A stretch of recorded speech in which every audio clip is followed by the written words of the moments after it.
உங்களுக்கான இன்றைய பிரபஞ்ச வார்த்தை.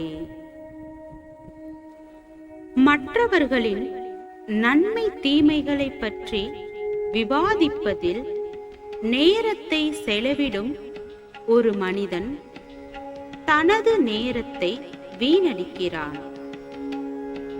ஏனென்றால் அது தன்னை பற்றியோ அல்லது உயர்ந்த சுயத்தை பற்றியோ சிந்திக்காமல் மற்றவர்களை பற்றிய பயனற்ற சிந்தனையில் செலவிடப்படுகிறது.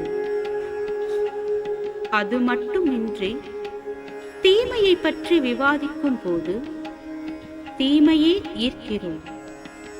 எனவே நன்மையையே சிந்திப்போம், நன்மையையே பெறுவோம். நல்ல எண்ணங்கள் நல்லவற்றையே கொண்டு வந்து சேர்க்கும்.